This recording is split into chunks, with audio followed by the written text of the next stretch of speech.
अरे ओम नमो भगवते वासुदेवाय। ओम नमो भगवते वासुदेवाय। ओम नमो भगवते वासुदेवाय। नारायणं नमस्कृत्य नरं चैव नरोत्तमं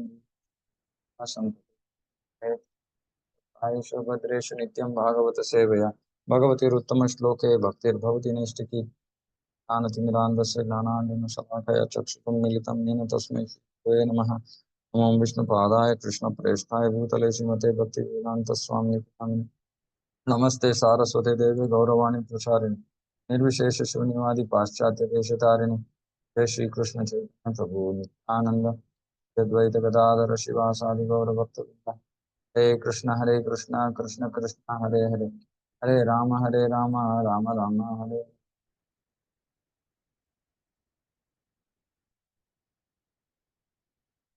Bhagavatam canto 5 chapters activities of lord Rishabhdev.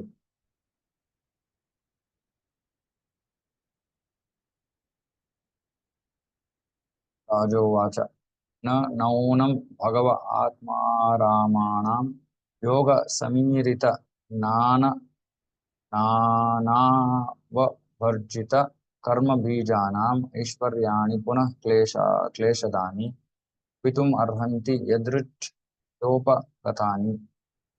King Parikshit asked Sukadeva Goswami, my dear Lord, for those who are completely pure in heart, knowledge is attained by the practice of bhakti yoga, and attachment for fruitive activity is completely burned to ashes. For such people, the powers of mystic yoga automatically arise. They do not cause distress. Why then did Ṛṣabhadeva neglect them? For those who are completely pure in heart, knowledge is attained by the practice of and jnana and vairagya. This is jnana. So those who engage in pure devotion, they get jnana and vairagya. So attachment for fruitive activities complete ashes. For such people, mystic yoga, the Ashtasiddhi, automatically arise. They don't have to do anything. They do not cause distress. Why then did Ṛṣabhadeva neglect them? Ṛṣabhadeva had all these powers, so why not use them? Pure devotee is constantly engaged in the service of the Supreme. Whatever is necessary for the discharge of devotion automatically attained. Though it may appear to be the result of mystic yoga power,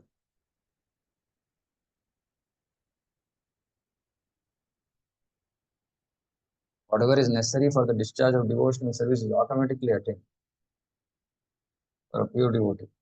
He is constantly engaged in the service of the Lord. Whatever is necessary for discharge of devotional service is attained. Though it may appear to be the result of mystic yoga power. If a devotee desires something in the service of the Lord makes it happen. So it might look like it is a result of some mystic yoga power.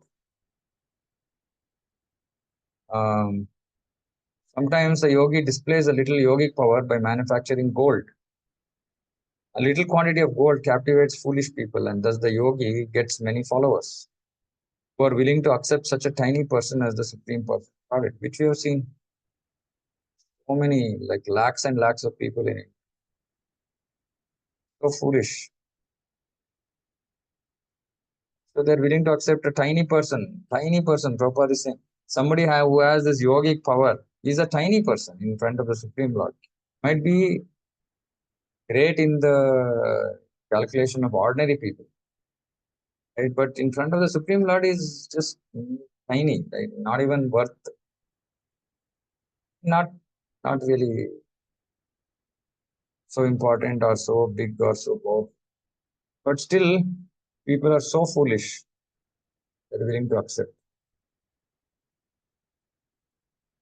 But nowadays, unfortunately, people are all very materialistic. So if they go to somebody and say their material life becomes better, then they think that, oh, because of this person, my material life has become better, so I will treat him like God.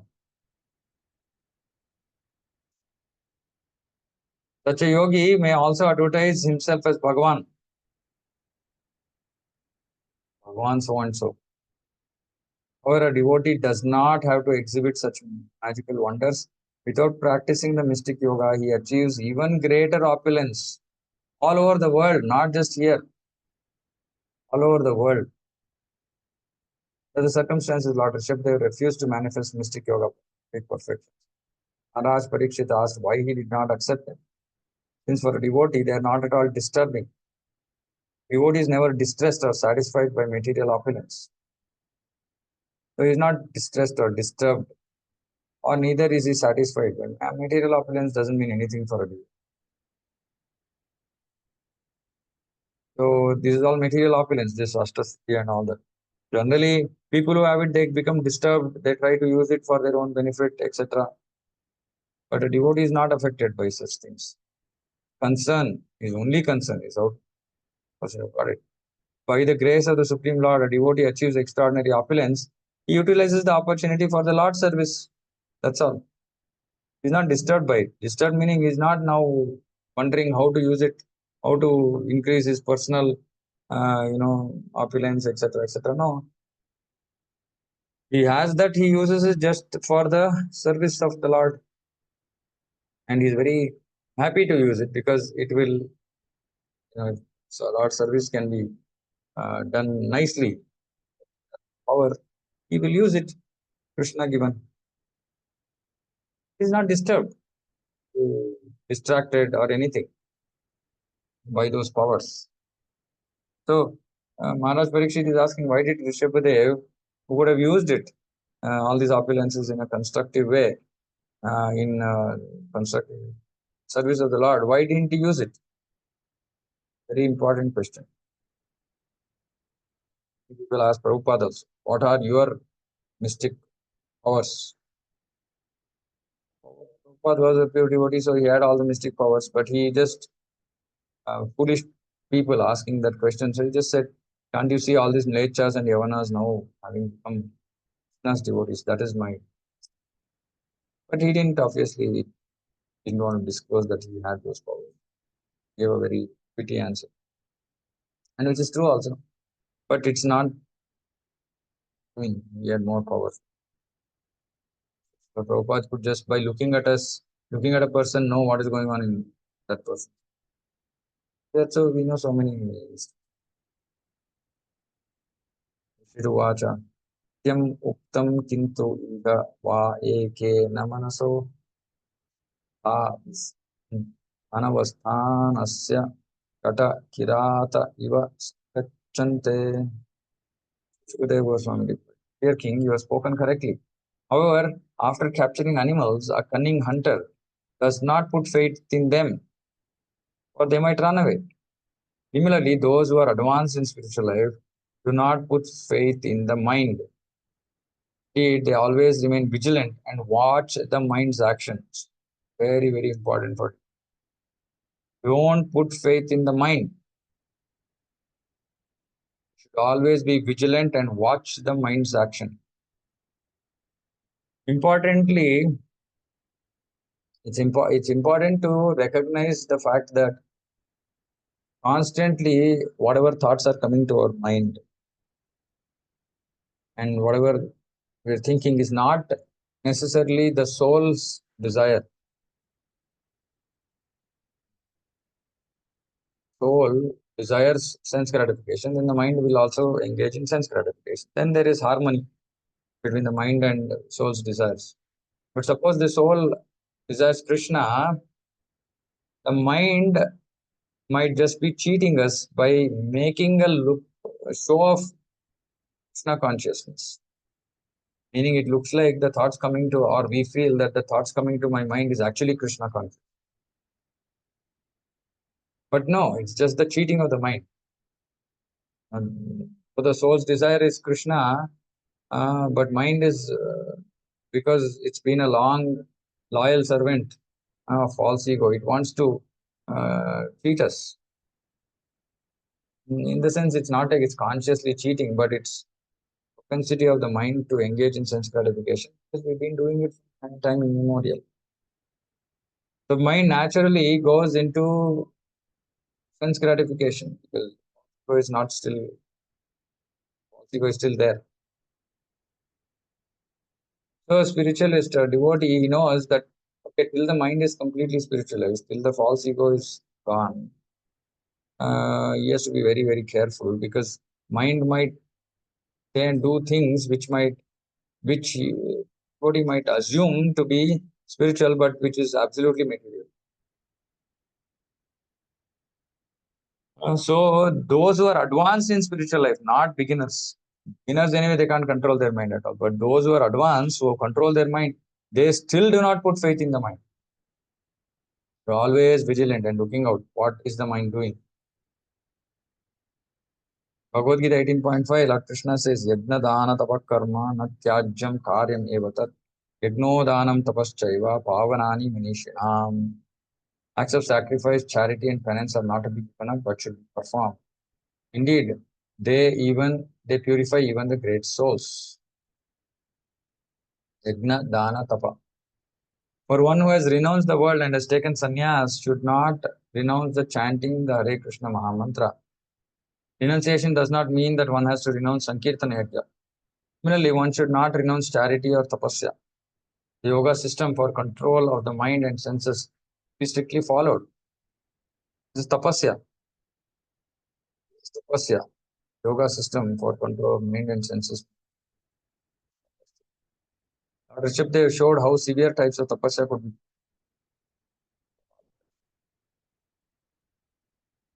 The important thing here is that we should not put faith in the mind. Don't trust the mind.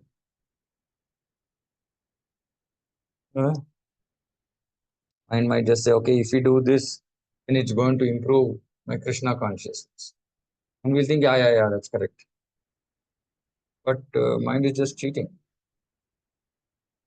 Sometimes mind will say, okay, I'm in one particular city, let me go to another city to make my Krishna conscious better.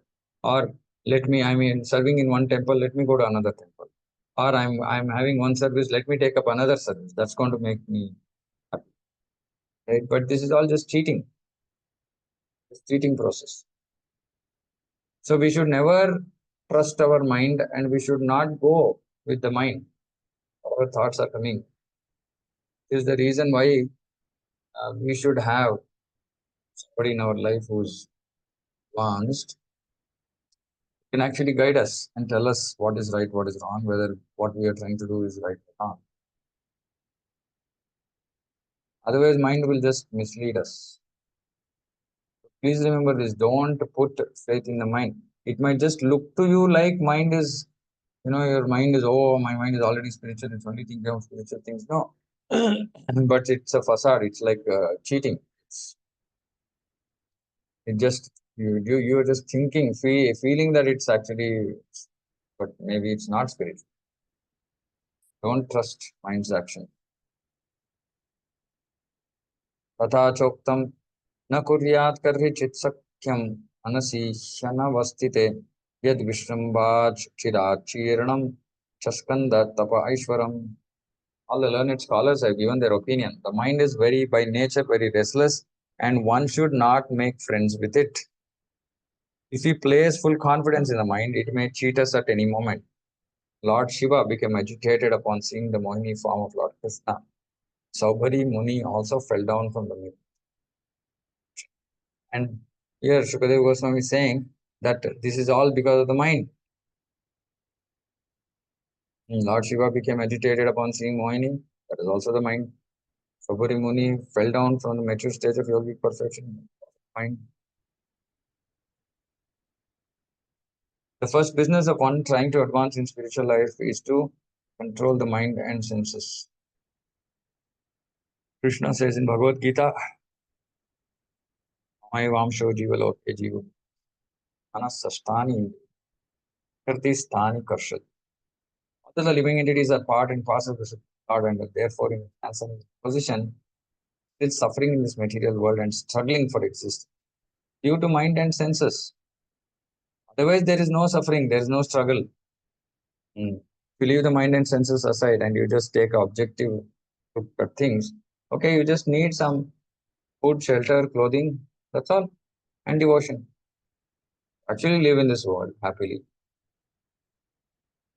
But even though we have whatever is required, food, clothing, shelter, and devotion, we are not happy. We're suffering and struggling. All this is simply due to the mind and senses. Nothing to do with the Atma. For the Atma, only this much is required. Food, just to keep the body, because body is required to do devotion.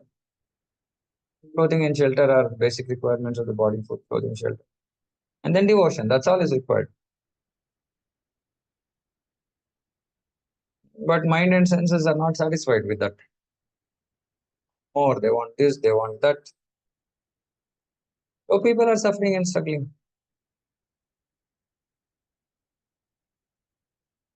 To get out of this false struggle for existence and become happy in the material world, one has to control the mind and senses and be detached from material conditions. Straightforward, sharp, be clear. So if we want to get out of this false struggle, this is a false struggle. This is a false struggle. Please remember this. This is not a true struggle. You might say, no, no, but my suffering is real. Suffering is real, but the perception of suffering is real. Suffering is, yeah, how is the suffering real? We discuss this. Suffering is happening to the body or the mind. Body is dead. Body is not experiencing any suffering. Mind is also material. Mind is also not of a. So actually, that way the suffering is not real.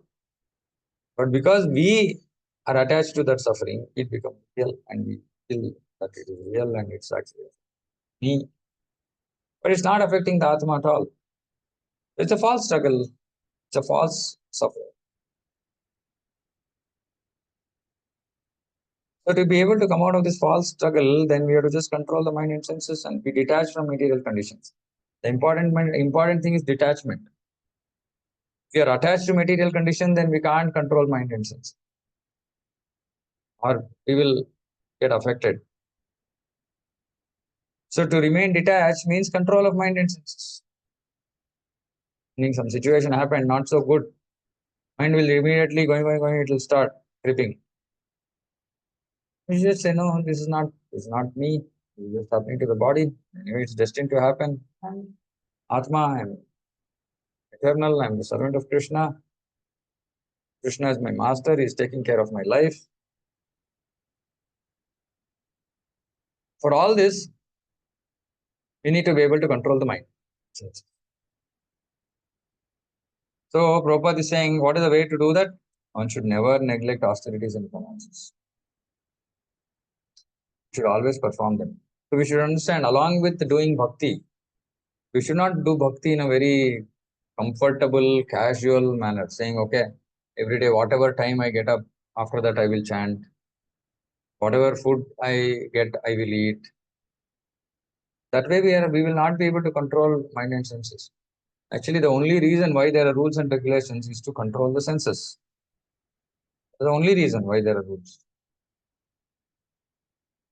But unfortunately, devotees don't understand this.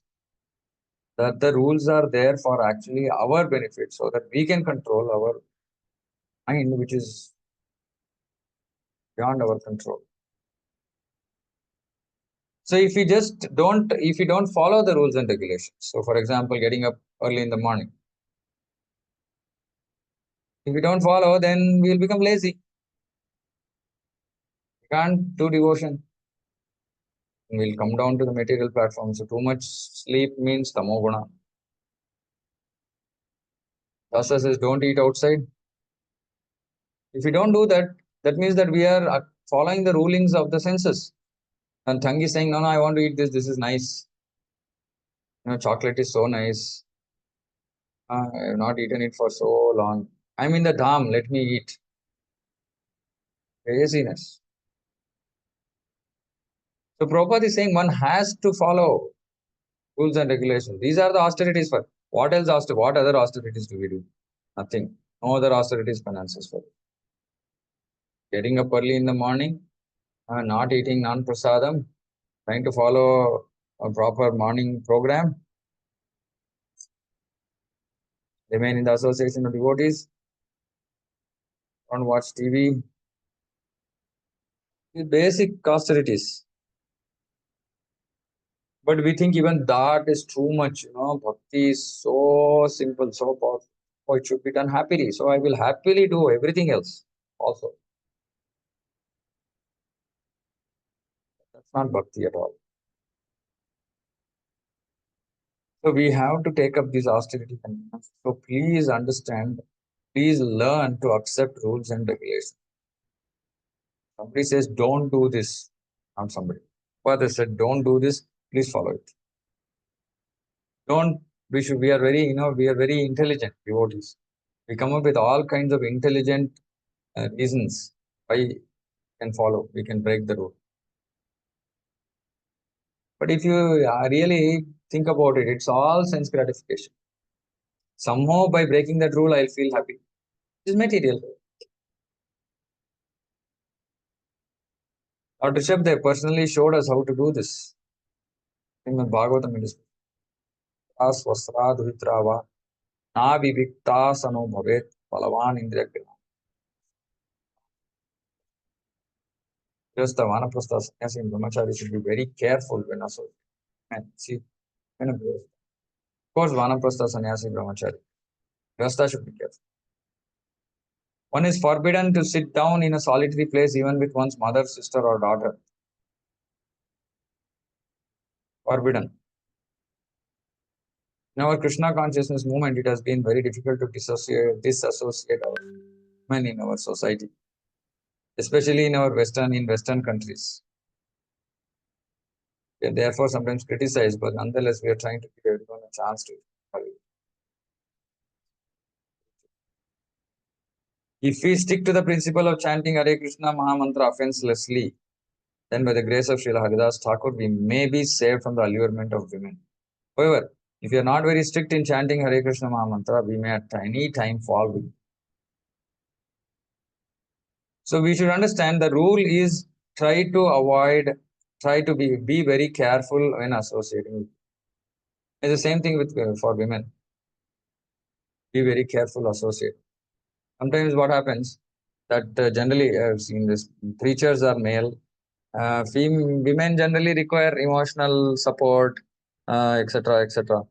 So, and if they're not getting it from their spouse or whatever their condition, they will come and reveal their heart to some male who is maybe a preacher or who is in an important position in a congregation, right? So then, because women are generally considered very emotional, um, they might do this, but men have to be very very careful. Because that just trying to give some emotional support to somebody, then it will result in something else. So try not to engage with any Matajis in a solitary, meaning no sitting uh, in a solitary place alone with any lady apart from your wife. That's only acceptance. Even daughter, even mother, sister, let alone some other mother. Because we've seen in ISKCON so many fall downs for the same at any time. See, we've seen because we suddenly think that we are now become super transcendental. Today somebody was asking me saying, why all this differentiation between men and women? Aren't we all on the spiritual platform? I said, at least I am not on the spiritual platform. The Prabhupada gave this separation. Otherwise, why should we have in our centers, in our temples, why men sit separately, women sit separately? You can all sit together, no?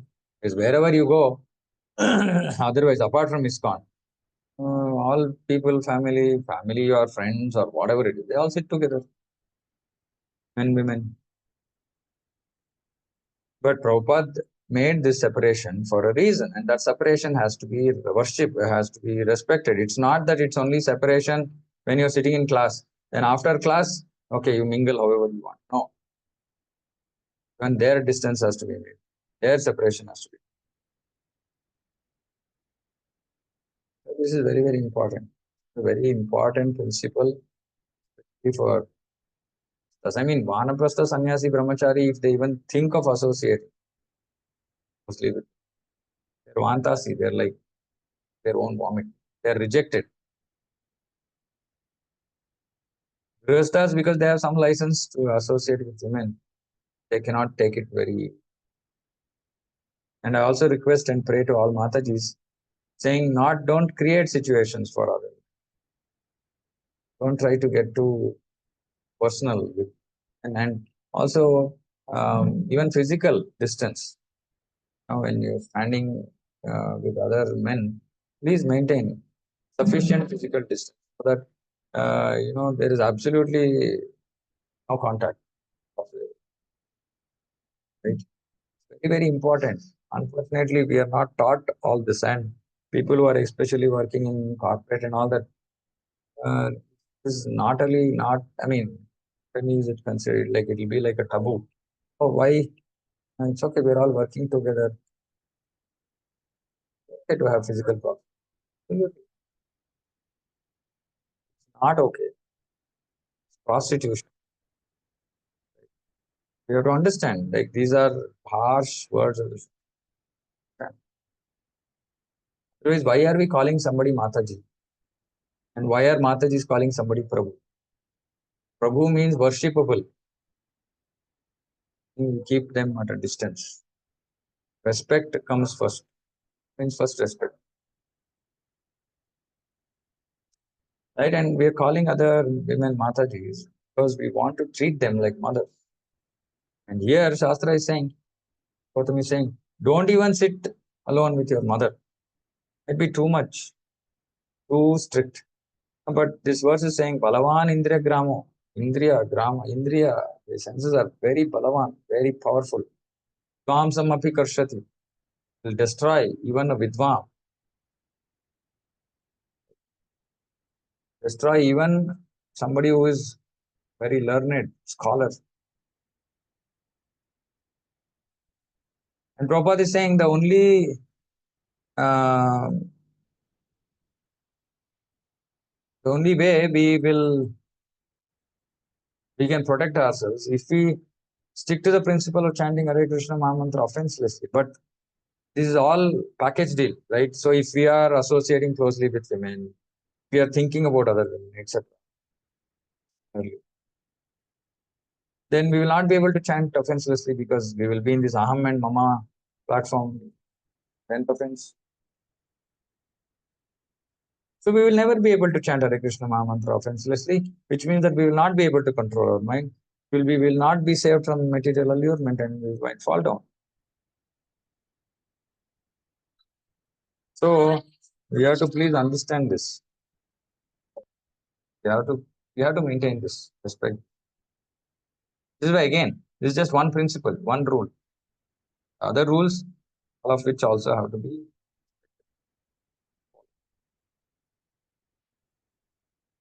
नित्यं ददाति कामस्य छिद्रं तम् अनुयेर्त्रयः योगिनः कृतमैत्रस्य पत्युर्जा एव पुंश्चली.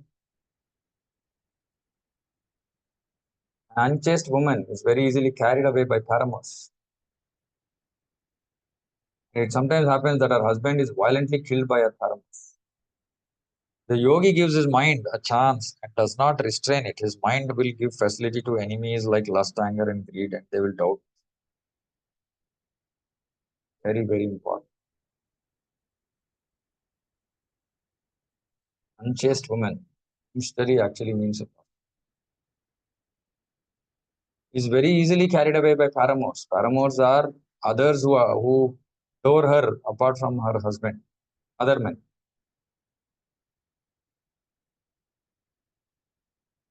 Very, very easily carried away by paramours. Those who are glorifying them, appreciating them. Somebody is unchaste, then they might just go that way.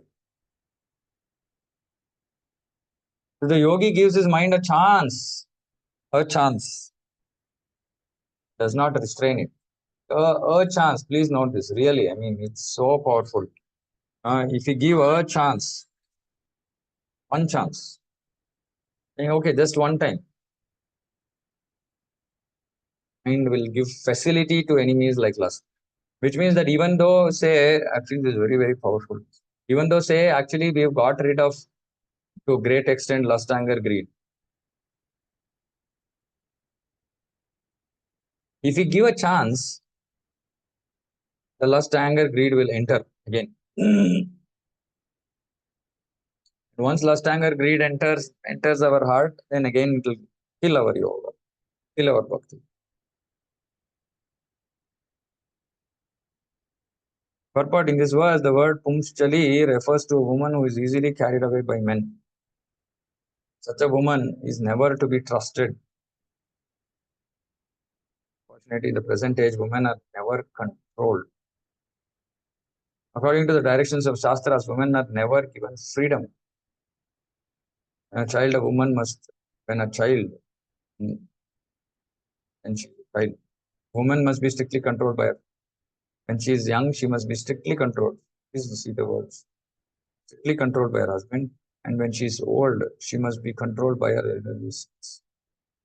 She is given independence and allowed to mingle unrestrictedly with men. She will be spoiled. A spoiled woman being manipulated by paramours might even kill her husband. This example is given here because a yogi desiring to get free from material conditions must always keep his mind under control. So Shastra talks about extreme situations which we might hear and feel gee, what is this? Why I'm so unchaste. Why should I be hearing this? But this is so that we can prevent ourselves from getting into this. Bhakti Siddhanta Saraswati Thakur used to say that in the morning our first business should be to beat the mind with shoes 100 times. Morning shoes. Before going to bed, beat a mind 100 times with broomstick. So morning shoes, evening broomstick. In this way, one's mind can be kept under control. So beating the mind literally means that mind is useless, mind is horrible, mind is dirty, mind is misbehaving. Look at this: an uncontrolled mind and an unchaste wife are the same. An unchaste wife can kill her husband at any time, and an uncontrolled mind followed by lust, anger, greed, madness can be illusion. Kama, Krodha, Lobha, Moha, Mada, Matsaya can certainly kill the yogi. When the yogi is controlled by the mind, he falls down. Yogi has to control the mind. But when the yogi is controlled by the mind, he falls down into the material condition. One should be very careful of the mind, just as a husband should be careful of an unchaste wife. Or the other way around. So please remember this. Please remember this actually. This is the most powerful. Don't give the mind a chance. Don't give the mind a chance to break the rules. We should really, when we are in that kind of a situation, we should really pray, beg, fall at Krishna's feet, hold on to other devotees, do something so that the mind doesn't get the chance. Because once we give mind a chance, literally fall down. And even after that, if we are not struggling to fight, to control the mind, it will doubtlessly kill. Doubtlessly. Now tell me in what all ways our mind is pulling us here and there from standard rules and regulations, standard stuff that we need to follow. Can devotees share how their mind tricking them to do things that they should ideally not be doing? What kind of things does our mind do?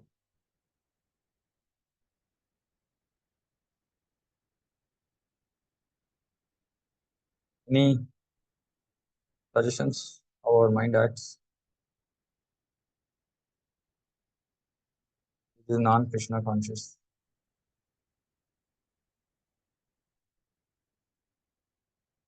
Devotees are all very they're thinking, how can I reveal this? That will Correct. show that my mind is like this. But yeah, Correct. Correct. Correct. So sometimes my I'll get materially attached to it, even though it is in control also. Sometimes some or the other way, like even though control of senses is existing, some or the other way situations may come and I'll get materially entangled. that is fine. I So want examples. example in sense in the form of baby or wife, like caring them, like some part Mm, of I feel like it should be maintained or it should be in a level, but sometimes I yeah, feel the sense I'm over like caring this overdoing it. one. Yeah, exactly. Yeah. So that okay. So Shashank Prabhu is saying attachment to family. Actually, we are not. We can have affection for family, but we should not be attached to family. Attached meaning that too much on the material platform. Affection is there even for devotees. We have affection for devotees.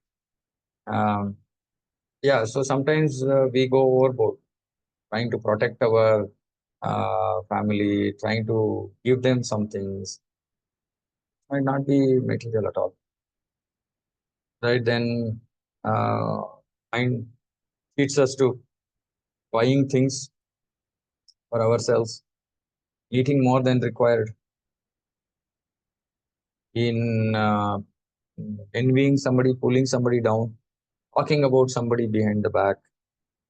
Uh, yeah, wanting money, more and more money, uh, not wanting to get up in the morning, being lazy, not wanting to follow rules. Um, what else? Not able to draw difference between want and need, Yeah, Prabhu. want and need, not able to draw the line, and then maybe going overboard with what we are trying to. Overthinking, overthinking is also an act of the mind. Thinking more than required about anything for that. Because spiritual is okay, it purifies. Anything material, even if it is connected, seems connected. Right? So we should not give a chance. Even anger, unless a person is blaspheming Lord or his devotee, we should not become angry. Suppose somebody is not following bhakti. Yesterday I was talking to one Mataji. Hey, she's very sincere. Saying, my husband is so old, still he doesn't. He just chants one round. He doesn't want to read Bhagavad Gita. He doesn't want to do anything else. He was becoming angry. I said, see, there's no point in becoming angry because we are not going to change by our anger. So now, if we give that one chance for us to become angry, then anger enters, frustration, then slowly other contamination will enter. Really, zero tolerance, like they say, zero tolerance zone. Should really be in the zero tolerance zone. Otherwise, it's very difficult. Mind is very, very difficult. Sometimes people get attached to right and wrong of this world. Some general stuff, like shouldn't people follow traffic rules? Devotee, why is devotee worrying about this?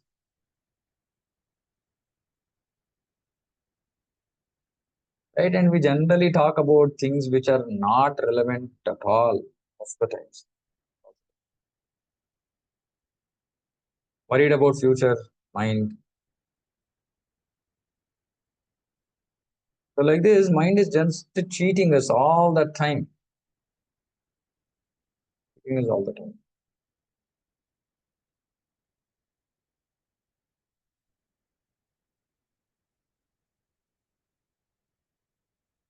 Even for Prabhus actually. Right?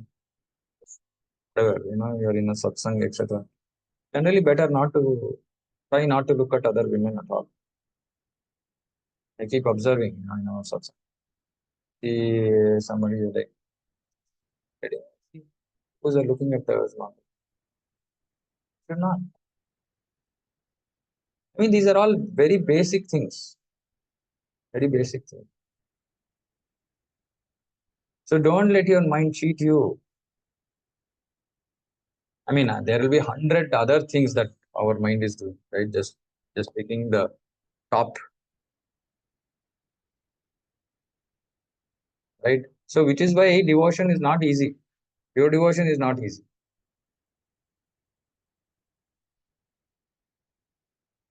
Okay, any other thoughts on? I mean, this is Krishna speaks about this briefly in Bhagavad Gita. Here, lot more clarity is given.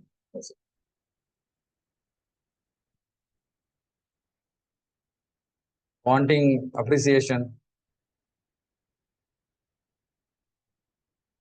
all of this is just beating of the mind. That's all.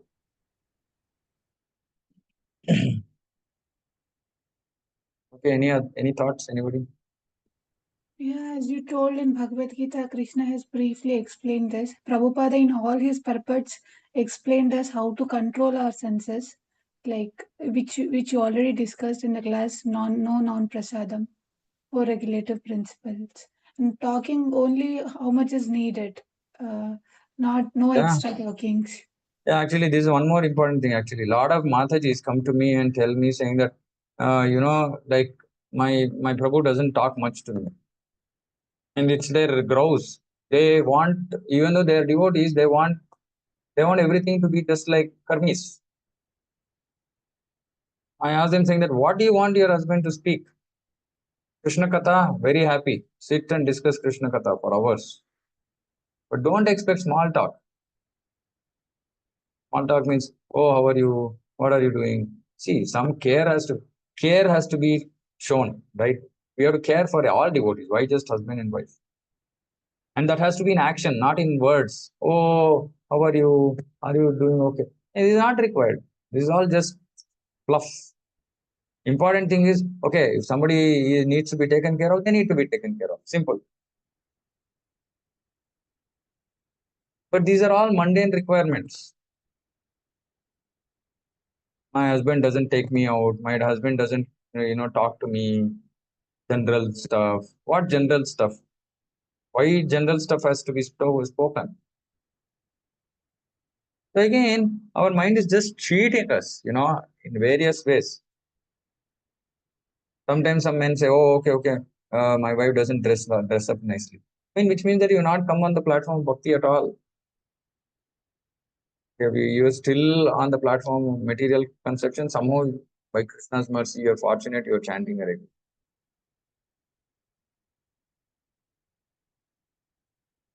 Yeah, Mataji.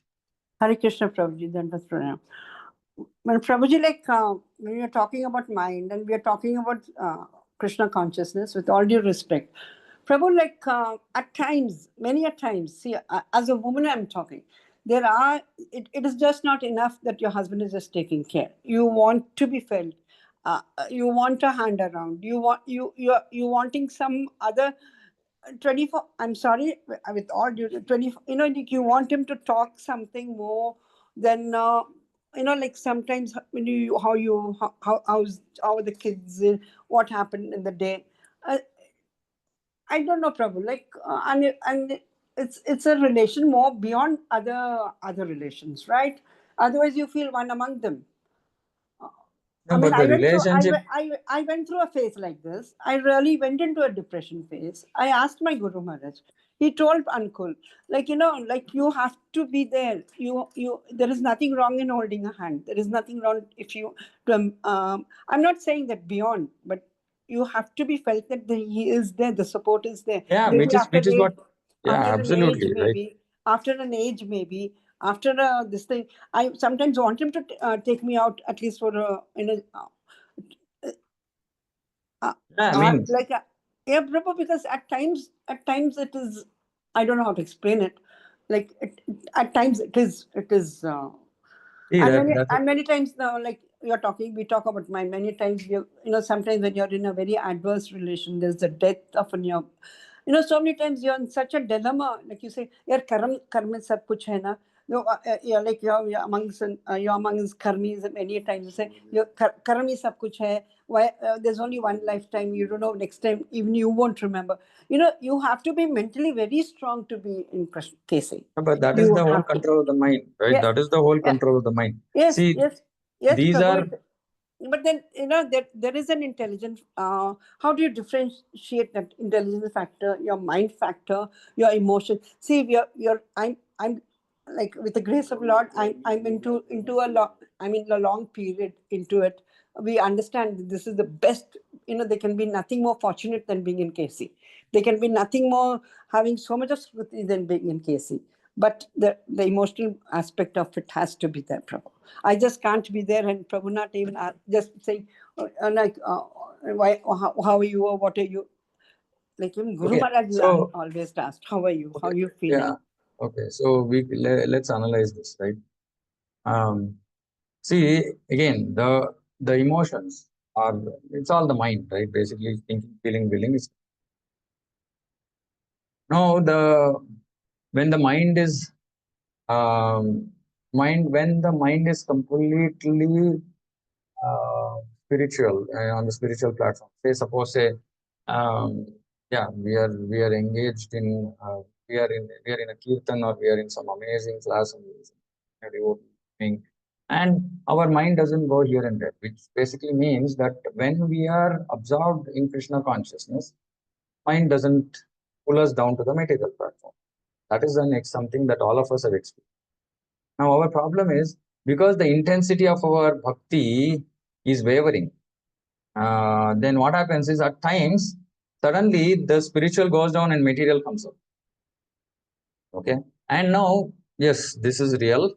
And when this happens, it is the responsibility of the devotee, who's, in this case, Mataji's case, Prabhu, to help that person to come back to the spiritual platform, which might require a little bit of um, coming down to the material platform, or maybe, Prabhu might all the time be on the spiritual platform, right? Now, this is being done just to pull somebody to the spiritual platform. So this is like the give and take that we do sometimes to pull somebody who's on the lower platform to a higher platform.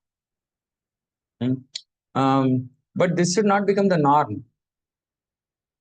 So as we make progress in Krishna consciousness, slowly and gradually, these requirements for mundane emotions should go down, because our emotions should become more stronger with Krishna. See, the real emotion is our love for Krishna. That is a real emotion. And if in case we are feeling down, really, we can stand in front of Krishna and cry. We can hold Krishna's hand. We can fall at his. We can beg for his mercy. We can ask him to, show his love for us, care for us, whatever we want. That is the platform, right? And if we still have some emotional needs on the material platform, we should understand that it has to be overcome. It's okay. It's a present requirement. It's not a disqualification. All of us have our own anarthas, and we are actually, like you said, that Krishna consciousness is the most valuable thing, and we are all so fortunate that we are conscious. But we have to recognize our own weaknesses, and I also have my own weaknesses, and I'm fighting it. I know, while it keeps pulling me down, I know that it's not correct, not right. Many times anger pulls me down, lust pulls me down, but I have to fight, because this is not the platform. This is not right for me, right? And that pulling up process sometimes might be another person. So we are material. Somebody who's on the higher platform will pull us up, and that could be like a casual conversation, could be an instruction, could be just some anything. It could be anything based on the situation.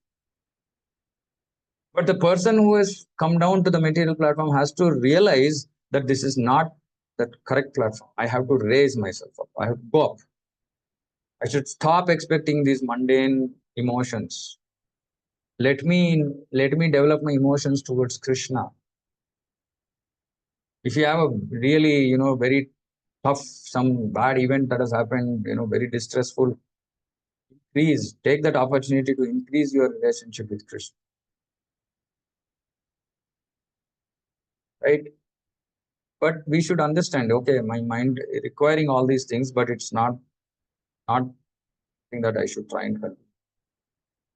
Just my hridaya daurbalya, my weakness of mind, and I have to strengthen my mind. So let me do nice chanting, offenseless chanting, like Prabhupada said. If you do offenseless chanting, mind comes under control. If we really do solid Shravanam, Bhagavatam, from pure devotees, mind will come under. Just by that purity, mind will come under control. I am experiencing this, hearing, some Bible classes, and I'm hearing some Vaishnava, and just by hearing from him, I feel like I'm getting purified. Just by hearing from him, his mannerism, his everything. So there are pure devotees out there, right? And we should take benefit. But we should not be satisfied being on the material platform. That's the point. And if somebody is an advanced yogi and is very strictly and sincerely, strictly following, like Vishwamitra, he gave himself, his mind a chance. For one chance. He did not restrain his mind when Menaka came and fell. So when we are on a lower platform, then which means that we are not so advanced, then we should, then the mind is anyway already very materially active. We should try to strengthen the mind by a good association, good hearing, good chanting, and slowly strengthen our mind to remain less material. But one who is advanced, even that devotee has to be careful, because even one chance given, just please remember this, even one chance given,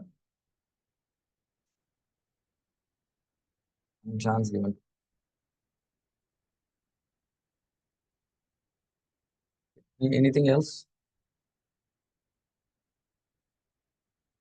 I mean, the point is that it is not disrespectful. If we are on lower platform, it doesn't mean that we are bad.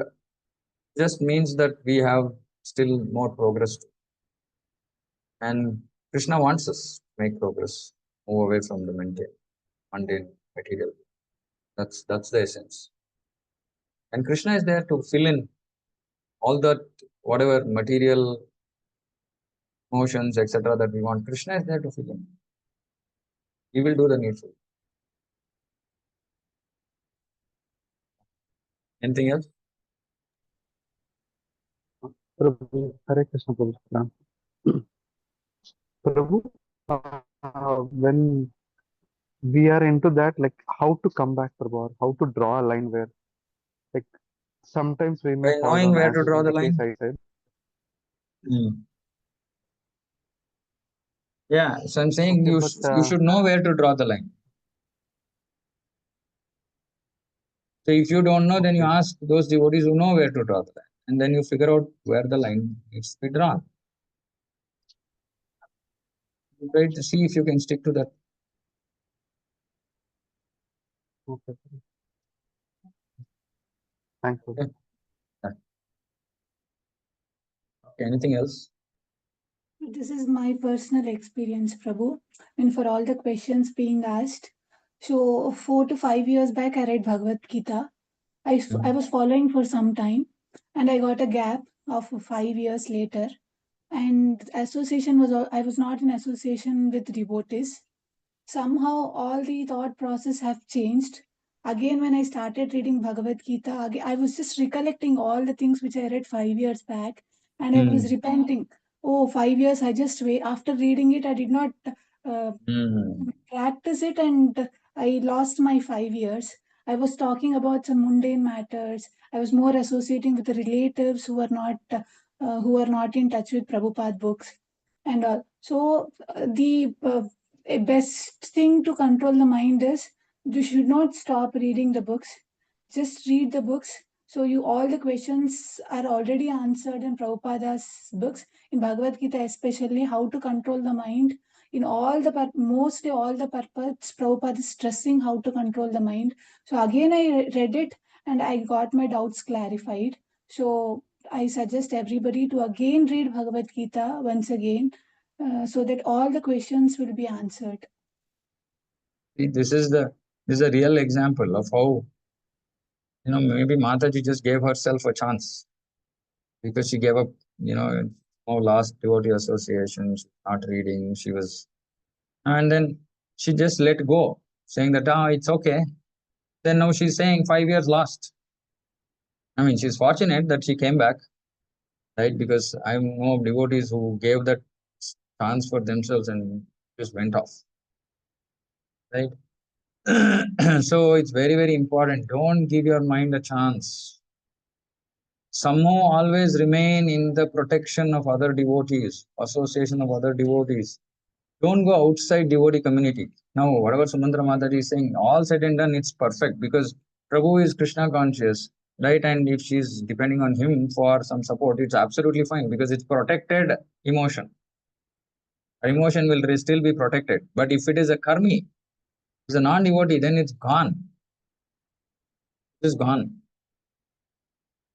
So even if we have some weaknesses, we should remain within association of devotee. Right? This is the biggest lesson.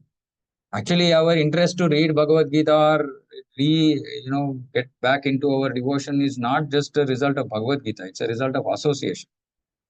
And then automatically we will develop interest to read, we'll develop interest to follow, etc. But that's just because of association. Don't miss this point. Don't think that, okay, I can anyway just read Bhagavad Gita and remain aloof from devotees. No. Our mind will just cheat us once more. The strength to stick to principles is only when we look at other devotees who are able to do that. And we appreciate and we try to follow in their footsteps. Then it is possible. Okay, anything else? Okay, we'll close here. It's already. Bhagavatam ki jai, Jagat Guru Shri.